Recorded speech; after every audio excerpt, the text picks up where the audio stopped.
Hey, Legal Rebels, this is Tom Martin. I'm the founder of LawDroid, and this is my podcast, LawDroid Manifesto, where I interview legal innovators about how they do what they do. In this episode, I interview Raymond Blyd, founder of Legalcomplex, Legal Pioneer, and Sabio, whose remarkable ability to see what's next has helped shape his data-driven approach to legal innovation.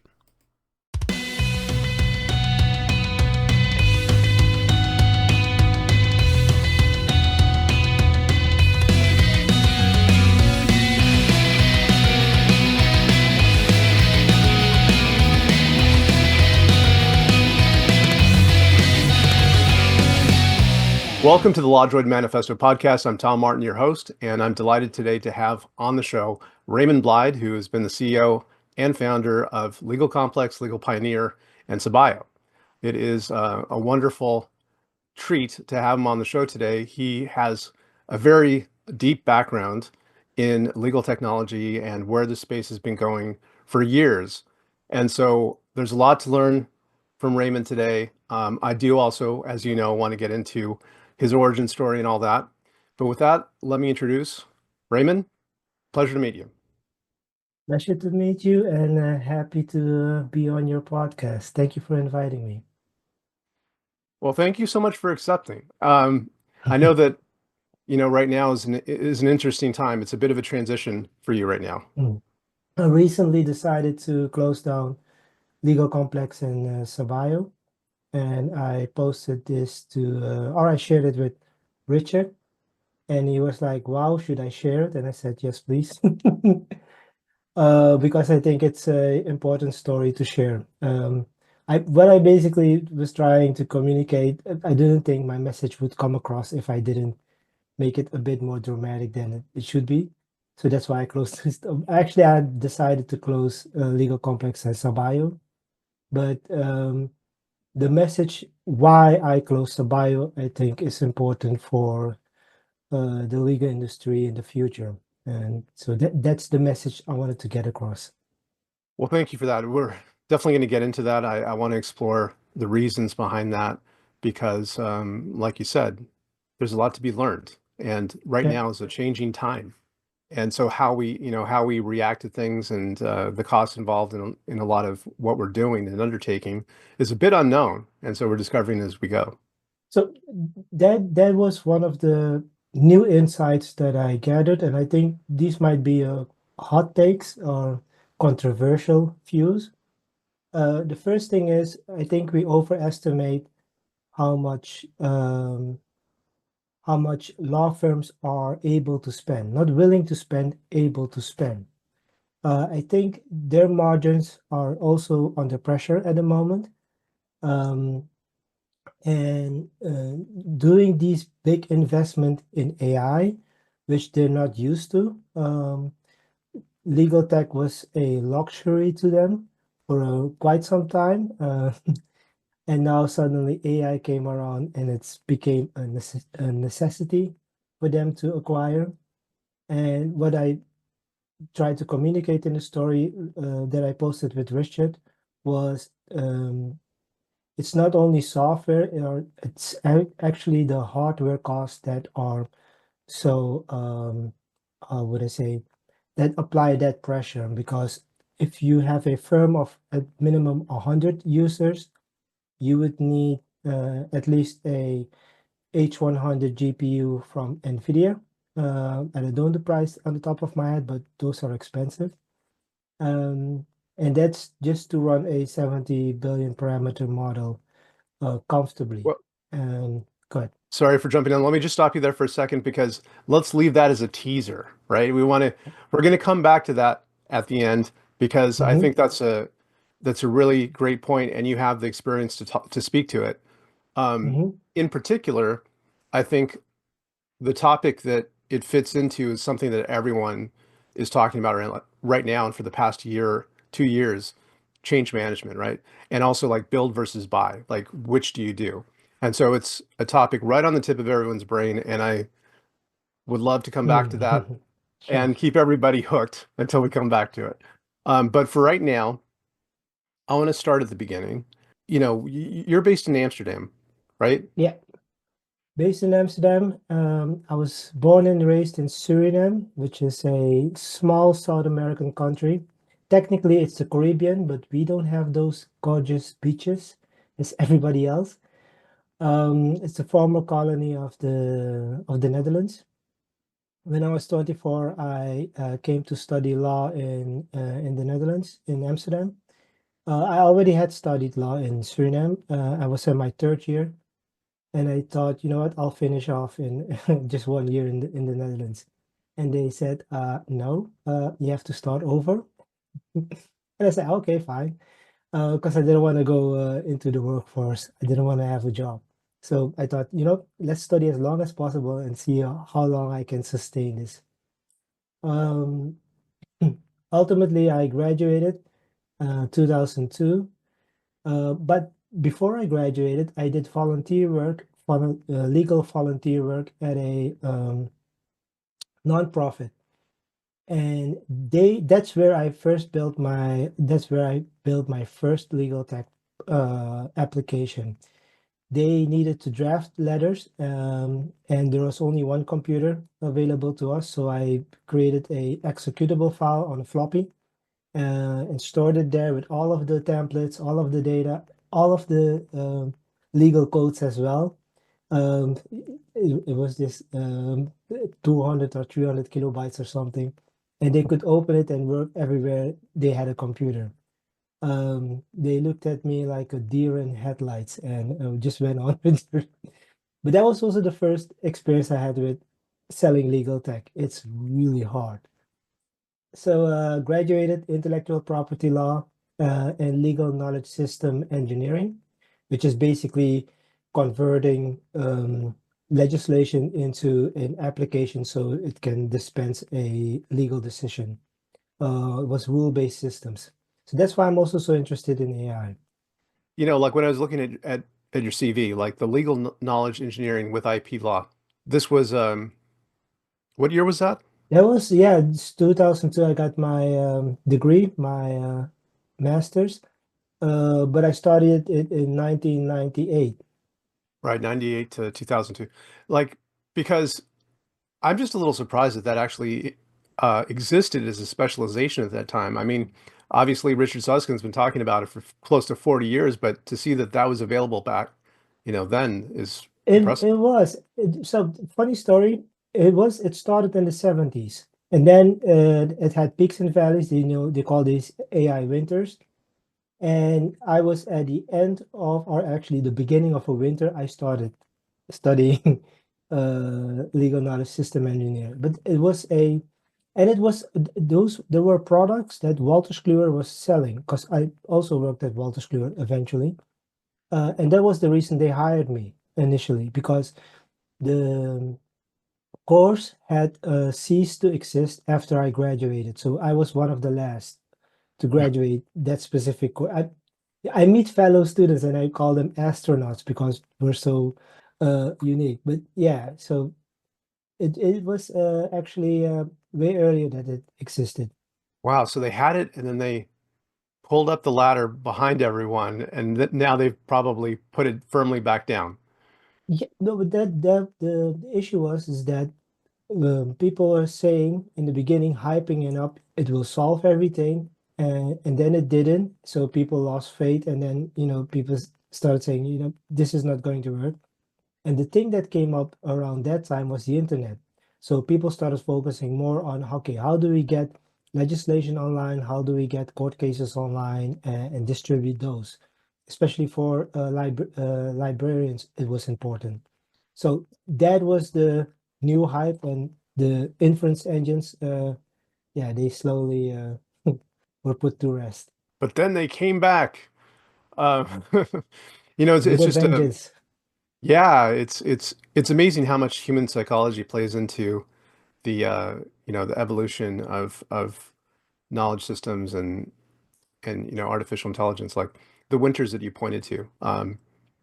It's not that they are fundamentally wrong, the approaches that they had.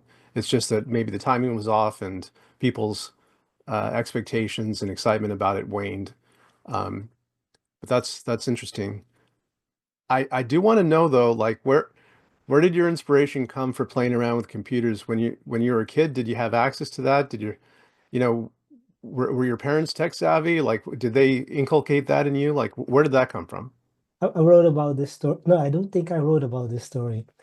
So when I was a teenager, around 1980, my brother had a girlfriend, and his girlfriend had a Commodore 60, what is it, 64.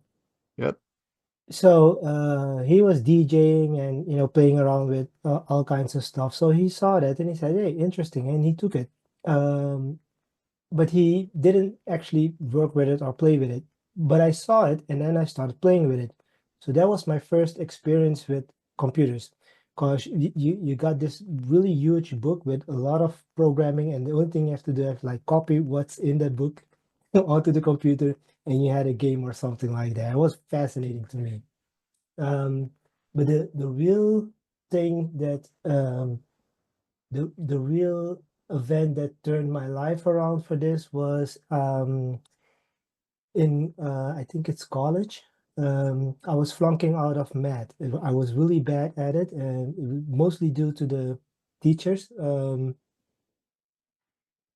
And my mom put me on tutoring. And the tutor came back to my mom and said, "Listen, I have no hope for this guy. He cannot learn math. It's impossible." But I have an idea. Since the beginning of this year, it was like in the fifth class. I was in the fifth class. There were four, five, six, and six you would graduate and then you can go to the university. But in the fifth, you were allowed to use a calculator. So he said, "Listen, I cannot teach him the basic because all these years he's failed out of those. Um, but I'm going to try and help him use a calculator." The rest is history, my friend. Because the moment I could touch a button and see some results, hooked.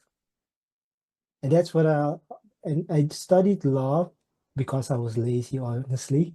But all through my law education, I was thinking computers are more consistent at doing this. There's always a human element, but if you really want to have a more, how do you call it, reliable legal system, we should incorporate more computers.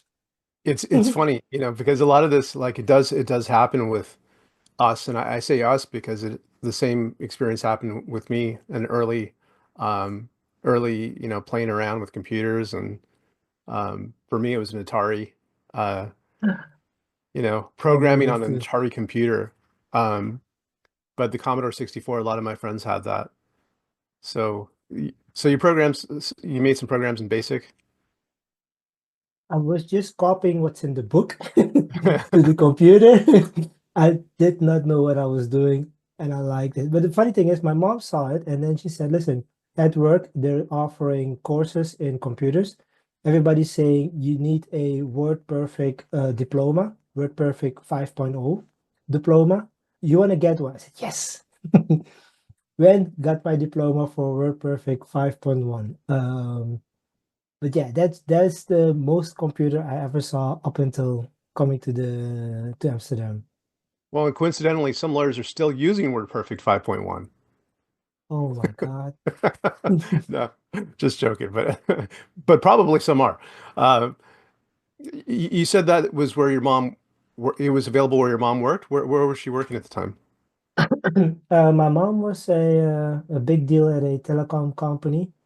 My dad used to work at there is an aluminum company called Alcoa, and Suriname was producing aluminum starting in the Second World War. Suriname produced most of the aluminum to build airplanes for the war. So Alcoa was the company that my dad worked for. So I can say I grew up in a third world country, but I grew up privileged. So and if my mom hears this, she doesn't want to hear anything about I grew up poor or whatever. So no, I had a pretty good stable childhood. My mom and my dad stayed together until my dad died. So and I have one brother who's 8 years older than I am. So I always said to everybody, I have two dads and one mom, so that's how I was raised. I should listen to my brother. Yeah, and so that's the history behind my family. So we were upper middle class. We weren't the rich people, but we weren't poor either. And it sounds like your mom encouraged your computational interest. And was she influential in any other way, or did your dad push you along? Like how did that? What kind of How inspiration? the dynamic? Yeah, well, I told you my mom hired a tutor. Yeah, My dad didn't care. He said, I have a bright son. I know he's super chill. He'll figure it out. He's just as creative as I am. My dad was super creative, and my grandfather as well. So that's the thing I inherited from my father. And my mom saw a lot more potential in me than I saw in myself. So she was trying to, I wouldn't say push me, but she kept reminding me that I could be more. The biggest obstacle I had, still till this day, I recently discovered, is that I'm an introvert. So when there are many people and lots of interactions, it drains energy out of me. Whereas I get energy when I'm in solitude and alone. I was joking with somebody yesterday that I wake up at 3 a.m. Because the internet is fast and the planet is totally serene. You don't hear anything. And that's when I do my best thinking between 3 a.m. and when everybody wakes up. yeah. Sometimes I get my best work done late at night. Bit of a night owl. And also an introvert myself. I think that there's quite a number of us out there. Um, Wow. I have that I, same I'm experience. Like I'm hanging out with people, and I'm friends with some extroverts, and they're out talking and just having it energizes them. And then I like go home, and then I've just got to lay in bed. so and but what I've understood from being an entrepreneur and an introvert, it's a, I wouldn't say handicap, but you need extroverts to, push the envelope, get the deals through, convince clients and investors. You need that type of energy. Um, so they have a place, but we also have a place in the world because eventually, if you look at all of the Nobel science winners, all introverts. Um, people that, Einstein and Oppenheimer, all introverts. So if you want to solve really tough problems, you need introverts. I agree with you 100%. Um, I think that balance is key, and having different points of view, which I'm curious to learn like how. So like if we fast forward now, so you went to law school, you had this amazing like dual focus in IP law and knowledge, uh, legal engineering at the time, Legal that system engineering. legal systems engineering. And so then I know that you eventually like you do get one of your early jobs at Walters Kluwer, but what happened before then? What was something that you transitioned to directly after law So school? first thing I did was I started working for a nonprofit. Was run by a friend of my dad, and there I was just counsel to the CEO in terms of HR and other stuff. But I wasn't sure what I wanted to do. And office upstairs was a friend of the CEO, was a lawyer. So I asked him. I said, "Listen, just finished law school. A logical thing for me is just to be a lawyer." He said, "Oh, fine. You can intern with me. It will take you 3 years." I'm like, "What?" I just studied for like almost 10 years because I didn't want to work. Now I have to do these three. I said, "No, okay, you know what? I'll just try and figure out what I'm good at." So I did work as a general counsel or corporate counsel. But my dream was to work with computers and law. So the only place I could do that was at Walters Kluwer. So Walters Kluwer was my NVIDIA. So that's where I went. And luckily they were looking for people that had legal system engineering backgrounds. So that's how I got started. But I didn't get started high up. I started, near near the bottom, and I slowly worked myself up into the organization. About what time was that? What year was that? 2004, 5. So it was like 2, 3 years after I graduated, up until 2019. So you were an information analyst there, and then you worked your way up to online innovation. Yeah. So And uh, what was that? Like, what was online innovation at the time? innovation was all of the rage, so they put it in all of the titles to make us look cool. But basically, large publisher uh, during that time struggled with two main things. That is trying to wean law firms off of paper and get them online and get them digital. And the second thing is, especially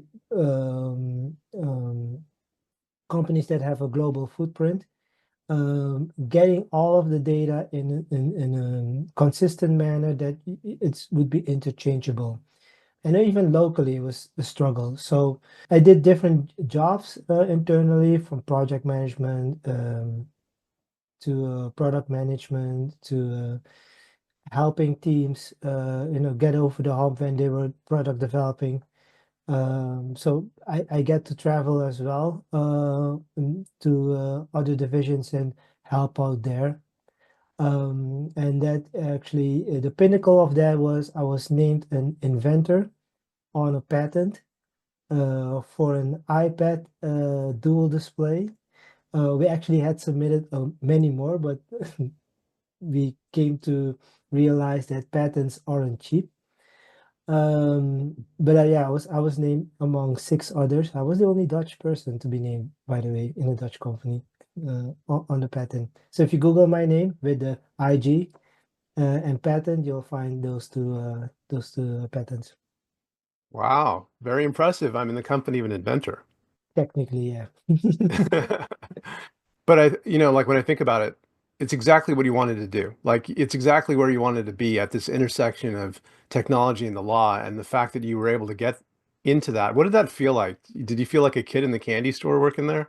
Get in a candy store. Yes and no. Um, Thinking that you have unlimited funds is a great feeling. But one of the biggest obstacles was adoption by, like I said, getting them off paper was a struggle. Doesn't matter how wonderful patent pending applications, the legal industry, like I said, it was a luxury for them. They were only ethically bound to have the data to practice their profession. And that was also the bare minimum that they needed. Now things have changed, but yes, so those were one of the struggles that I encountered. So that's why I was also trying to create this side project called Legalcomplex. Initially, I wanted to just blog about the state of the legal industry and create a lab of all of the things that I wasn't able to do at the company to do externally. So yeah, so that's how it wasn't all candy, no. But it did provide you the foundation of understanding how the business of legal technology worked, that you can go off and do these things on your own. So the funny thing is, yes, in theory, all of the theory, once you start for yourself, the hard reality starts sinking in when you don't get a salary anymore. But I already knew that there were some technologies that lawyers adopted really quickly: pager, BlackBerry, iPad. I always give the examples when I give presentation that Westlaw was already providing a case law by phone in 1971, and I think the internet was invented in the early 80s or 19. So lawyers were using the internet to get case law before the internet was invented. And we can go all the way back to the Stone Age, where you can see that the first written texts that we found were laws. So those were lawyers that adopted this new stone technology, like, hey, we can. They're literally cutting edge back then. Yeah, even in the biblical times, the Ten Commandments, I'm pretty sure that there was a lawyer in backstage that said, you know what, I have this great idea. I see there's a lot of chaos here in this in this community. One good idea is to create some laws, make them visible, make it permanent so people understand it, and you'll create some stability in your community. I definitely hear you. Like I've been on the same journey and people think that it's a straight line to success and it's always like this crazy journey. So in that crazy journey, well, one thing I'd like to learn a little bit more about because maybe not everybody listening and watching is familiar with the different companies, but you talked a little bit right now about Legal Complex, right? Yeah. Which you giving a lot of really great intelligence and background on as to what's going on in this market, legal technology market, and the legal industry more broadly. Then you also have Legal Pioneer and Sabio. If you could speak to each of those just so we can get a little background on that. Yeah, sure. So Legalcomplex was initially started as a blog. Then I found a database on AngelList, and then I started tracking legal tech companies and tracking how much funding they had. And I thought it would be a cool idea to make that a company and a business. So I converted Legal Complex into a data analytics business, and then donated a subset of the companies to Legal Pioneer as a nonprofit, and made them freely accessible for everybody else. So the entire setup was create revenue with Legalcomplex so Legal Pioneer can be sustained forever, and have this like Wikipedia base of a knowledge that everybody can access and look at. These are all of the wonderful ideas that were created in the past. Maybe it was too soon. Maybe it's now right time to try them again. But let us learn from our history and our past and see what we can do. So that was the basic idea. Numbers and those and that is the history. So eventually things started picking up during COVID because I thought during COVID, okay, this is done. Everybody's done. I can close up shop. People started raising more money because they wanted to stay afloat. So business went well for some time.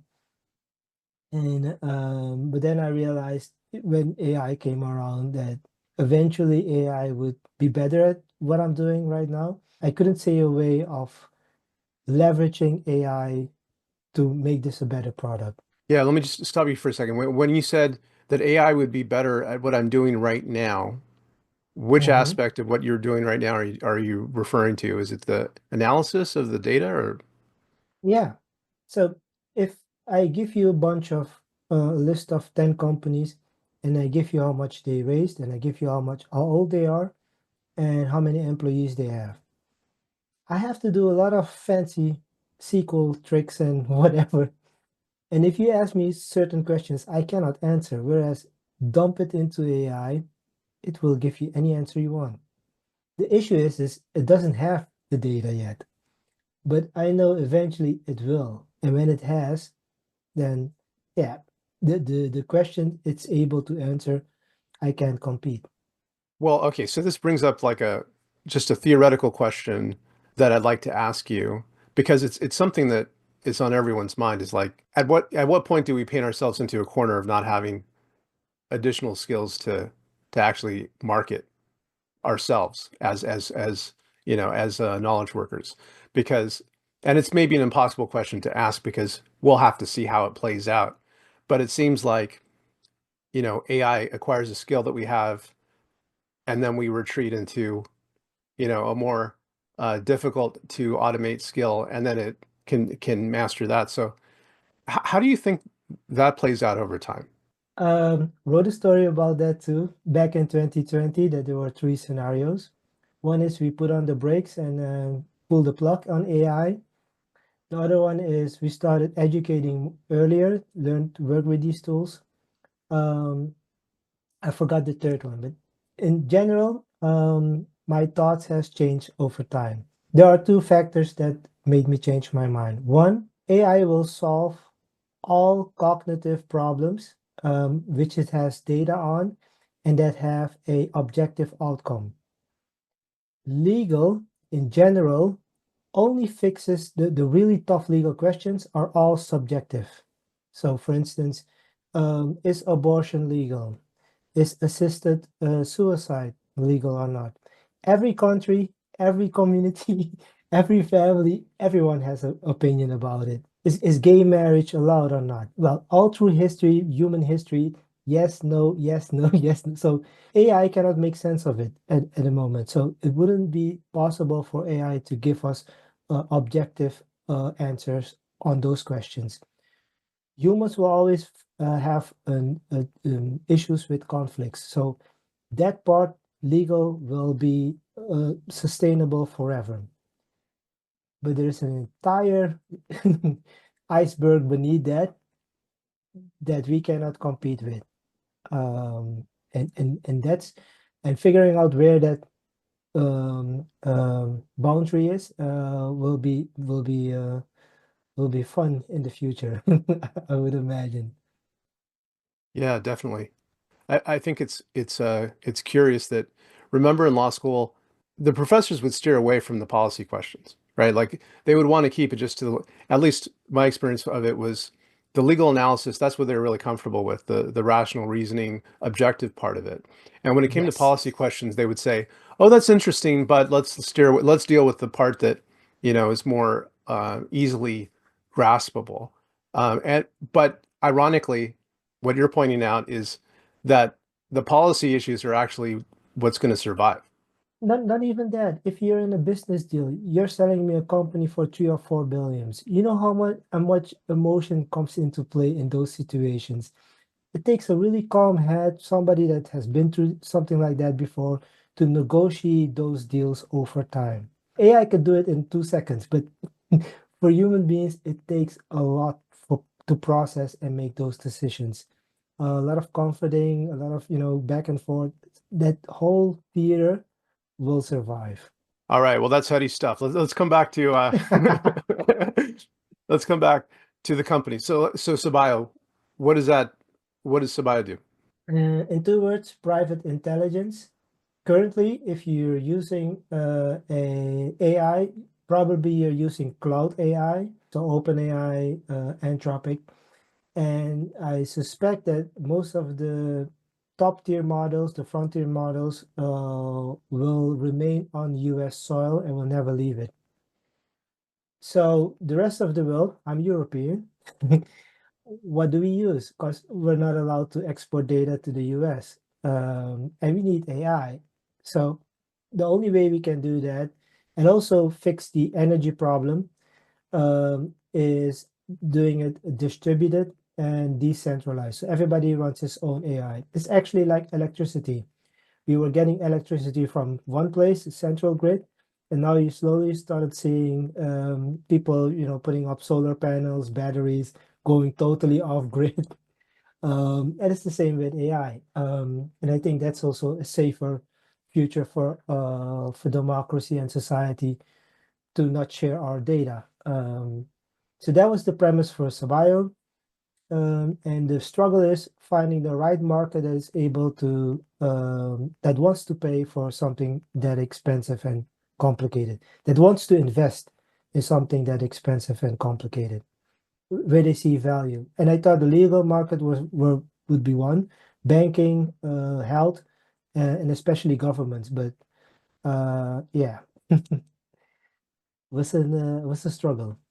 So one thing I want to ask you about because you have an interesting, experience with this and could actually speak to it is this kind of this distinction between going open source versus using private AI.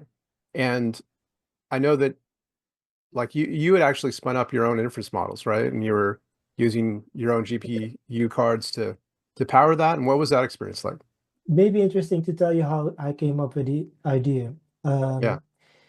So very early when AI came about, I think it was early late 2023, early 2024, before GPT-4 got released in March, or after. I'm not sure. NVIDIA, who was making all of the money, came out with an application whereby you could run a model, and Llama was one of the only models that was available at that time locally.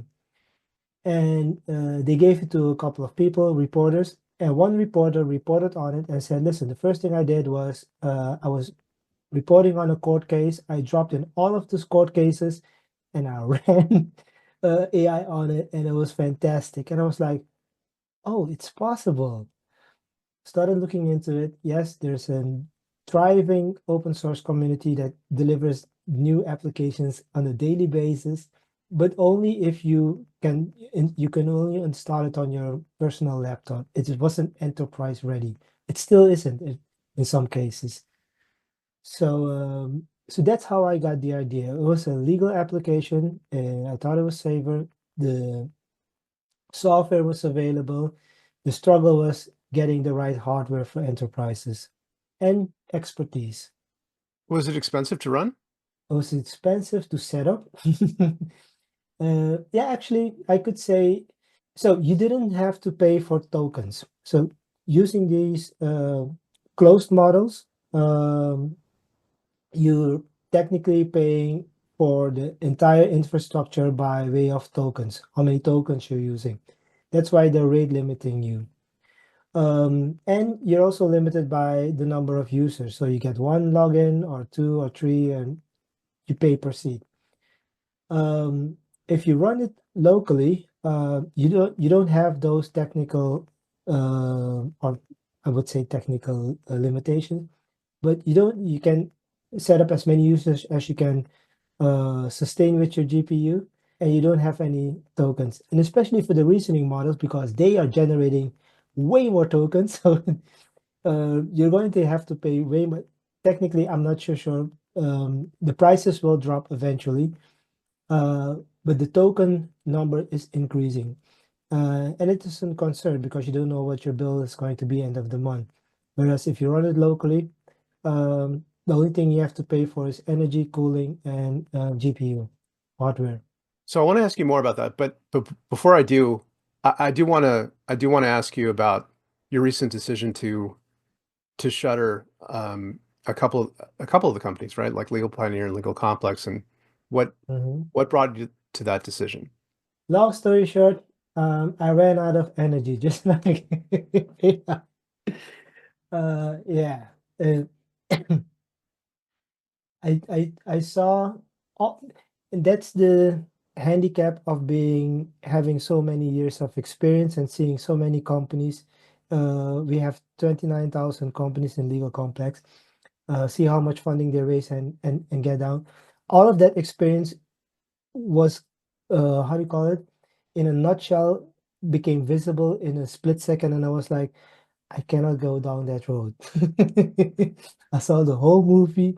It was like a trailer. I didn't even have to go to the movie. I just saw the trailer. I was like, I don't want to see this movie. So I decided, you know what, it's time for something different. Close one door and see what opens next. And it's an exciting moment to be in. Like you don't, there's a sense of relief in having, come to the end of one story and then being expectant about what the next is. Is there any do you have anything that you could share about what the next is, or you're still thinking about Uh, it? well, I have one thing on my list, dream job. I've been currently working on it. Hopefully, because it's still early. But this is part of a grand plan that I had a long while ago. In the other sense, I want to stay in legal tech. I want to still do AI. I think, especially now where companies are struggling to figure out what to pay for, how much to pay for it, and who to bet on eventually, and what will happen with the profession in general. Those are still exciting challenges that I wanna tackle. But yeah, I have a dream, and I have daily life and what I'm good at. So those are the two things. Well, I'm really excited to see where you go. I also I'm want to, really good. I I'm was really going to excited. say, I was going to say, I was also excited to see where the legal industry will end up in lawyers.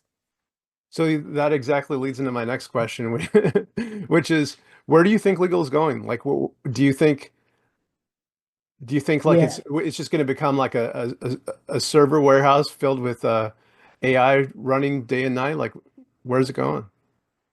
So remember, there's a emotional layer AI cannot touch. Legal will still earn money from that part. But what has happened now is, if you look at any other industry, legal technically pays the most for AI. Now, why is that? Because we traditionally didn't want to adopt technology or whatever. So how can AI charge the legal industry so much money per month or per seat? Um, 'Cause I don't want to name specific pricing because I cannot confirm any of them. Um, but if you compare it to other industries, that you see how much Harvey has raised compared to other companies that have way more revenue and a way faster growth. Harvey's valued at 3 billion.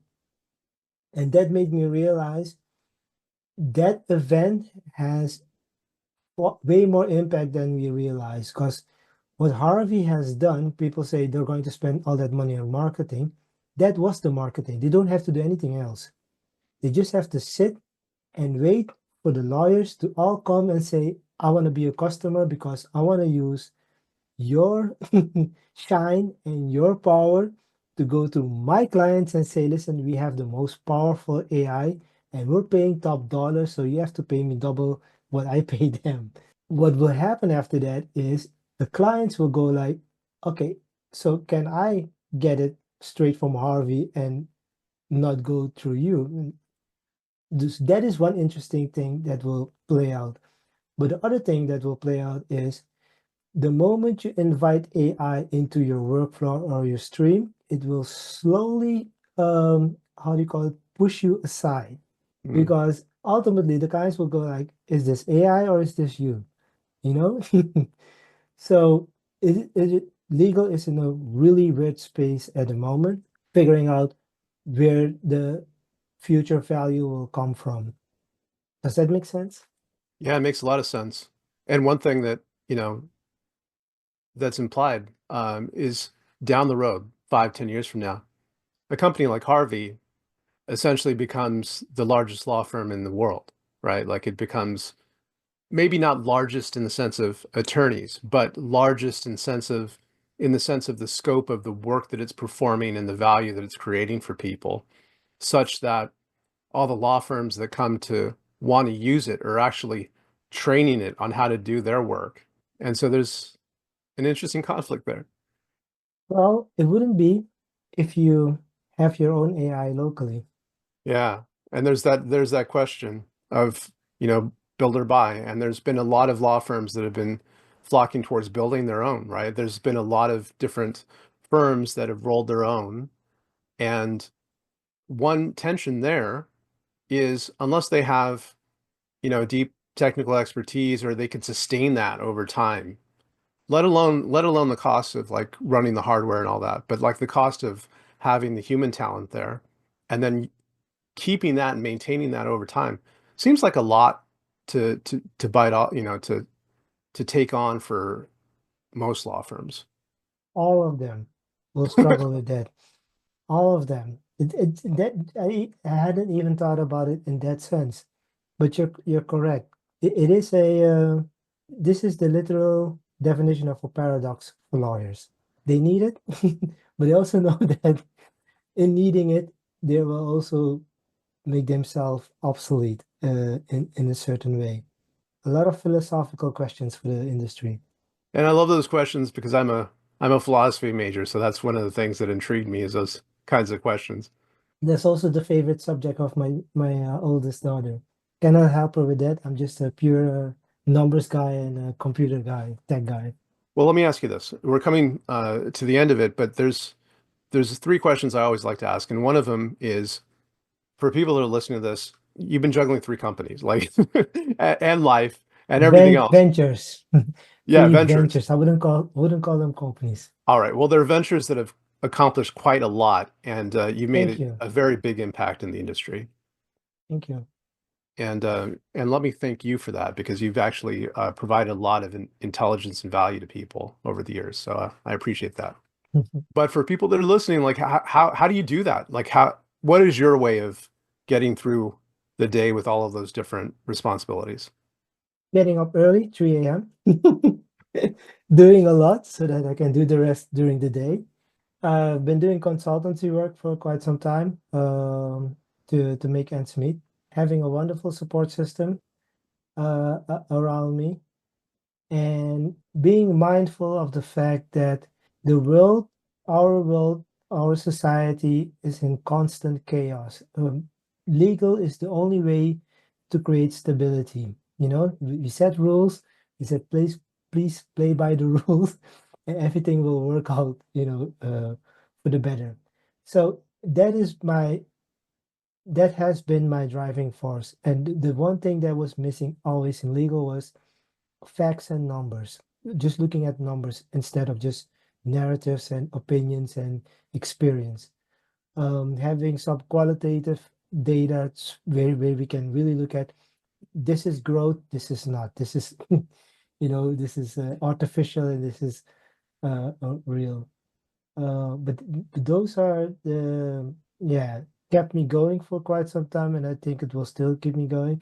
I also said Sabai was going to be the thing that I did until I retire, and probably may still be, but in an entirely different form. So I don't know. I'm open. What advice would you have for young entrepreneurs or young at heart entrepreneurs in legal tech that are getting started? Legal is the space to be in. If you want to charge a lot for your application, legal pays top dollar. So that's one.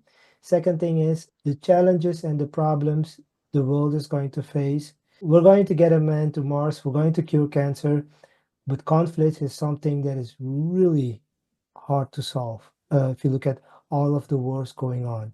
And legal is a part of helping in that space. Finally, I would say that even though what you're being taught at school at the moment, just bear in mind that, like the fact that you're learning, but don't get too attached to what you learn, because it will not be that valuable once you're in the market and trying to do something.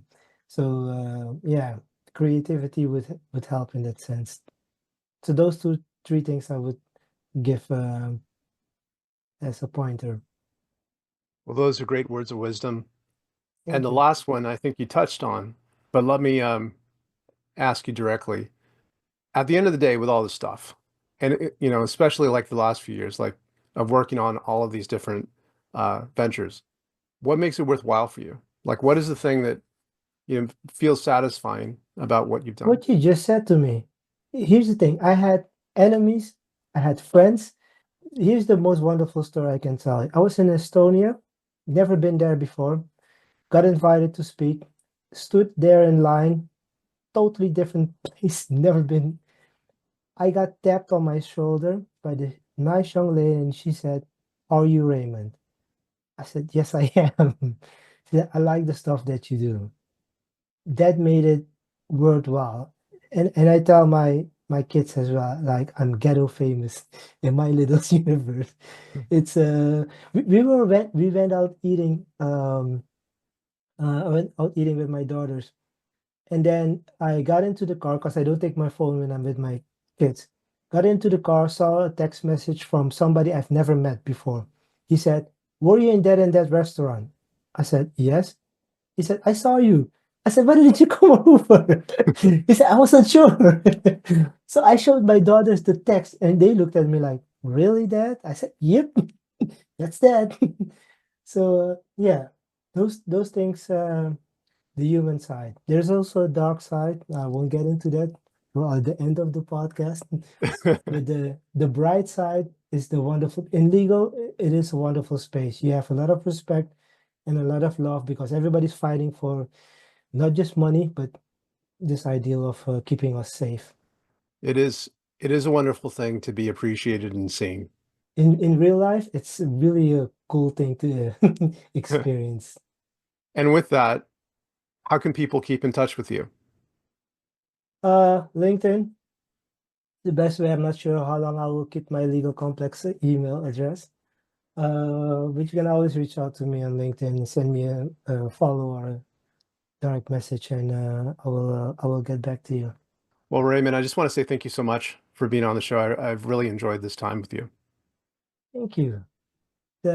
Maybe be my last podcast. So in this space, we never know.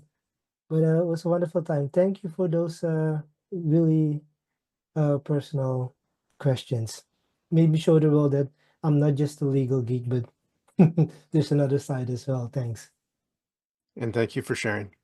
And thank you to all of our listeners and watchers for sticking around. Really appreciate you too.